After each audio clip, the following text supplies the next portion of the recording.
Hello friends, అందరు lunch చేసేసారా? నేనైతే ఇంకా చేయలేదు. మా వాడికి క్యారేజ్ కట్టే పని కూడా లేదండి ఈరోజు కాదు, ఒక 1 వీక్ నుంచి అనుకోండి. లాస్ట్ ఫ్రైడే నుంచి హాలిడేస్ అనమాట, క్రిస్మస్ హాలిడేస్ మా బుడ్డోడికి. తనైతే ఇప్పుడు క్లాస్కి వెళ్ళి ఉన్నాడు, కరాటే క్లాస్కి 11 to 12 అనమాట. నేనైతే అమ్మవారికి నైవేద్యం పెడుతున్నాను. ఇంత మొక్క గుమ్మడికాయ ఉండేసరికి అది పప్పుల పొడి అది ఏమీ లేకుండా ఇలా ఫ్రై చేశాను అనమాట, ఒక చిన్న ఆనియన్ వేసి. ఎందుకంటే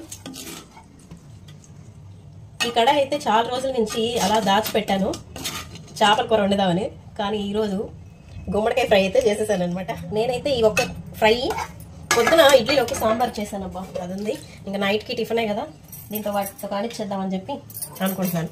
ఓకే, మీ ఇంట్లో ఏం కర్రీ అనేది నాకైతే కామెంట్ సెక్షన్లో కామెంట్ చేయండి.